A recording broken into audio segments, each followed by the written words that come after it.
Madam గారు నమస్తే అండి. నమస్తే అండి. తాడేపల్లి ప్రాంతంలో జగన్మోహన్ రెడ్డి గారి పార్టీ కార్యాలయం అనాధికారికంగా అక్రమంగా కడతా ఉన్నారని చెప్పి మున్సిపల్ అధికారులు నిన్న కూల్చేయడం జరిగింది. మరి దీని మీద జగన్మోహన్ రెడ్డి గారు స్పందిస్తూ చంద్రబాబు నాయుడు గారు అలాగే తన ప్రభుత్వం కక్షపూరితంగా అహంకారంగా తన పాలన మొదలుపెట్టింది, దీనికి తార్కాణం ఏదైతే పార్టీ కార్యాలయాన్ని పోల్చడమే అని చెప్పేసి ఆయన పోస్ట్ పెట్టారు. ఏ విధంగా రియాక్ట్ అవుతారు? ఒక తాడేపల్లికి సంబంధించిన మహిళగా నివాసే మీరు, ఏం జరిగింది ఏంటి అసలు? నేను గత 18 సంవత్సరాలుగా ఈ తాడేపల్లిలో ఉంటున్నానండి. నిన్న తాడేపల్లి బోట్ యార్డ్లో జరిగిన సంగతి తాడేపల్లి ప్రజలందరూ కూడా గమనిస్తూనే ఉన్నారు. ఈ జగన్మోహన్ రెడ్డి అక్రమంగా ఈ బోట్ యార్డ్ని ఆక్రమించి మరి పార్టీ కార్యాలయం అనే పేరుతోటి ఆక్రమించి 33 సంవత్సరాలకి లీజుకు తీసుకున్నాడండి. సంవత్సరానికి వచ్చి 1000 రూపాయలు చొప్పున శిస్తు కడతా ఈ 33 సంవత్సరాలకి లీజు తీసుకున్నాడు ఈ బోట్ యార్డ్ని. మరి ఇతరులు అయితే మరి గజం 2 గజాల స్థలానికే మరి 2-3 వేలు, 6 నెలలకి 2-3 వేలు కడుతున్నారు. మరి ఈయన 33 సంవత్సరాలకి కూడా లీజుకు తీసుకొని అతి తక్కువగా 1000 రూపాయలకే లీజు తీసుకొని మరి పెద్ద భవనాన్ని స్థాపించడం అనేది చూస్తూనే ఉన్నాం అందరం, తాడేపల్లి ప్రజలందరూ కూడా. దీంట్లో టీడీపీకి ప్రమేయం ఏంటని చెప్పేసి మేము నిలదీసి అడుగుతున్నాము. ఈ జగన్మోహన్ రెడ్డి మరి టీడీపీ ప్రభుత్వం మీద బురద జల్లడానికి నీకేం హక్కు ఉందని మేము నిలదీసి అడుగుతున్నాము. నువ్వు అక్రమంగా కట్టడాలు కడుతున్నావు, గవర్నమెంట్కి సంబంధించిన ల్యాండ్స్లో అక్రమంగా కట్టడాలు కడుతున్నావు. ఆ ఫ్లైఓవర్ నిర్మించిన దాన్ని కూడా ఆపేసి నువ్వు కట్టావు.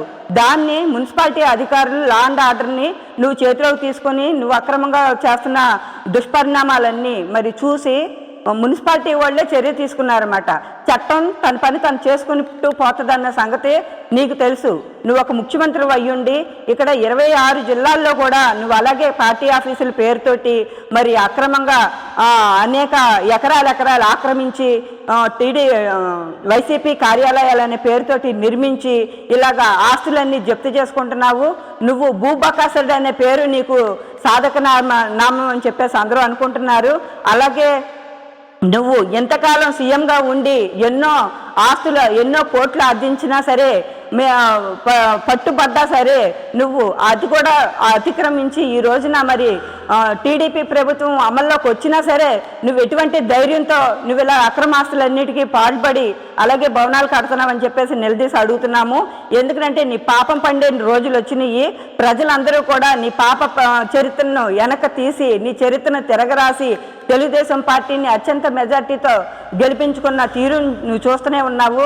నీకు 11 సీట్లు వచ్చినాయి అంటేనే నువ్వెంత దుర్మార్గుడువో ప్రజలందరూ గమనిస్తానే అన్నారు. రాష్ట్ర ప్రజలందరూ ఇప్పటికైనా సిగ్గు తెచ్చుకొని నువ్వు నీ హద్దుల్లో నువ్వుండి ప్రజలకి ఎదురు తిరిగే రోజులు దగ్గరికి రాకుండా చూసుకోమని చెప్పేసి మేము చెప్తున్నాము. ఇప్పటికైనా సరే నువ్వు నీ హద్దుల్లో ఉండి మామూలుగా ఉన్నావు. ఇంకా గనక బరి తగ్గించి నువ్వు రాష్ట్ర ప్రజలకు అన్యాయం చేయాలని చూస్తే మాత్రం రాష్ట్ర ప్రజలందరూ కూడా నీ పైన పడి ఎదురు తిరిగే రోజులు దగ్గరకు వస్తున్నాయని తెలియజేస్తున్నాము. ఎందుకంటే ఈ 26 జిల్లాల్లో కూడా నువ్వు వైసీపీ ప్రభుత్వ పార్టీ కార్యాలయాలనే పేరుతోటి మరి అలాగే అక్రమాస్తులన్నీ జప్తు చేసి నువ్వు ఆక్రమించి భూబకాసురుడిలాగా మరి ఎక్కడైతే ల్యాండ్లు ఉన్నాయా, గవర్నమెంట్ ల్యాండ్లు ఉన్నాయా, ఎక్కడైతే అక్రమంగా ఆస్తులు సంపాదించుకుందామని నువ్వు దుర్బుద్ధితోటి చేసే ప్రయోగాలన్నీ కూడా మరి మున్సిపాలిటీ అధికారులు గమనించి చట్టరీత్యా వాళ్ళు చర్యలు తీసుకోకముందే నువ్వు బయటకు వచ్చి నిజాలు ఒప్పుకొని నువ్వు హద్దుల్లో నువ్వు ఉండి నీ ప్రవర్తనలో మార్పు వచ్చిద్ది. లేదంటే కనుక గవర్నమెంట్ అధికారులందరూ కూడా నీ మీద తిరగబడే రోజులు దగ్గరకు వస్తున్నాయని తెలియజేస్తున్నాం. ముఖ్యంగా ఇక్కడ 42 సంవత్సరాల నుంచి తెలుగుదేశం పార్టీ రాజకీయ చరిత్రలో కానీ అలాగే కాంగ్రెస్ కానీ బీజేపీ కానీ ఇప్పుడన్నా మన ఆంధ్ర రాష్ట్రంలో కానీ తెలంగాణలో కానీ ఇలా జిల్లాకో పార్టీ కార్యాలయం ఈ రేంజ్లో ప్యాలెస్లా కట్టుకోవడం ఎప్పుడన్నా మీరు చూసారా? అసలు రాష్ట్రంలో ఇలాంటి పరిస్థితులు ఎప్పుడన్నా గమనించారా మీరు మీ రాజకీయ అనుభవం? ఏమండి, ఇన్నేళ్ల రాజకీయ చరిత్రలో కూడా ఇటువంటి సంఘటనలు ఎక్కడా లేదు. పార్టీ ఆఫీస్ అంటే ఎలా ఉంటుందో కూడా తెలుసు. ఎందుకంటే ఒక సెంటున్నరలోనో లేకపోతే 2 సెంటుల్లోనో పార్టీ ఆఫీసు స్థాపించిన తీరునైతే మేమైతే చూస్తాము. ఈ రకంగా ఎకరాలు ఆక్రమించి భూబకాసురుడిలాగా ఎక్కడ చూసినా సరే పెద్ద పెద్ద ప్యాలెస్లు పెట్టి మరి ఆ ప్యాలెస్లో తనకు అనుగుణంగా అంతా కూడా ఫర్నిచర్ కానీ కోట్లాది రూపాయలు విలువ చేసే కాస్ట్లీ మెటీరియల్ తోటి అన్ని తనకు అనుకూలంగా తన సహజీవనం గడపడానికి వీలుగా మొత్తం అన్ని కూడా చర్యలు తీసుకొని కట్టడం మేమైతే చూస్తున్నాము. ఇది దుర్మార్గపు పరిపాలన అనేది ప్రజలందరూ గమనిస్తానే ఉన్నారు. టిట్ ఫర్ టాట్ అని ఈ జగన్మోహన్ రెడ్డికి బుద్ధి చెప్పినా సరే రాష్ట్ర ప్రజలందరూ ఇంకా సిగ్గు లేకుండా ఏ విధంగా ఆర్జిద్దామా, ఏ విధంగా టీడీపీ పార్టీ మీద బురద జల్లుదామా అని చెప్పేసి ప్రయోగాలు చేస్తున్నారు. ఇక నుంచి అయినా సరే జగన్మోహన్ రెడ్డి బుద్ధి తెచ్చుకొని నీ హద్దుల్లో నువ్వు ఉండటం మంచిదని తెలియజేస్తున్నాం. అంటే ముఖ్యంగా ఇక్కడ 26 జిల్లాల్లో కూడా కడుతున్న ఈ పార్టీ కార్యాలయ డిజైన్ మొత్తం ఒకేలా ఉందండి మీరు గమనిస్తే. అవును, ఈ ప్రభుత్వ స్థలాల్లోనే కట్టడానికి గల కారణం ఏంటంటారు? అసలు ఈ ఇంత తక్కువ లీజుకి మీరు చెప్పినట్టుగా ఇంటి పనులు కూడా ఈ రోజు 1000 రూపాయలు దాటే ఉన్నాయి. అవును, సంవత్సరానికి 1000 రూపాయలు చెప్పిన 33 సంవత్సరాలకు ప్రతి చోట కూడా ప్రభుత్వ భూముల్లోనే అవును సొంతంగా ఎక్కడ కూడా కట్టలేదు. అవును, ఎలా చూడొచ్చు అంటారు అసలు? అంటే ఎలా చూడొచ్చు అంటే అర్థమవుతుందిగా. ఫస్ట్ ఏంటంటే పార్టీ కార్యాలయం అంటే ప్రజలందరూ కూడా నోరు మూసుకుంటారు.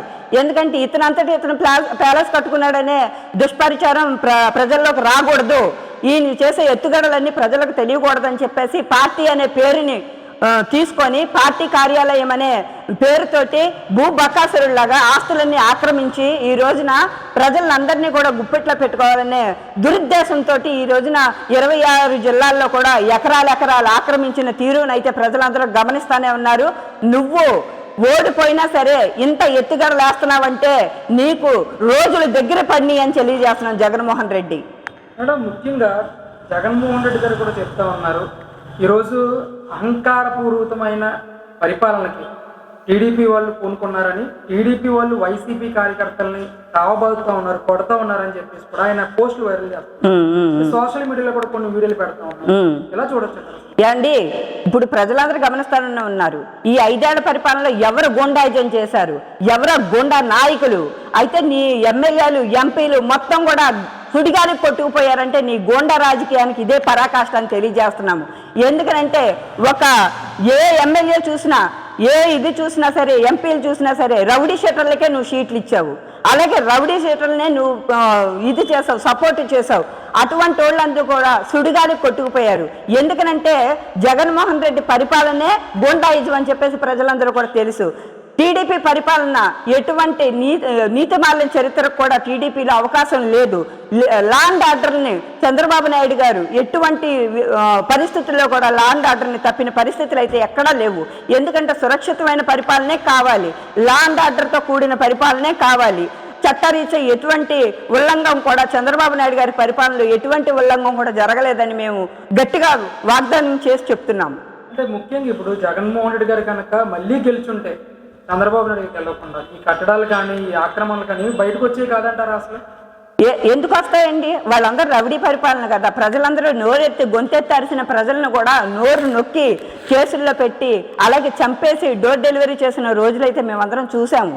ఈ 5 ఏళ్ల పరిపాలనలో ఒక్క ఛాన్స్ ఇచ్చి చూద్దామని చెప్పేసి ప్రజలందరూ కూడా గెలిపించుకున్నారు.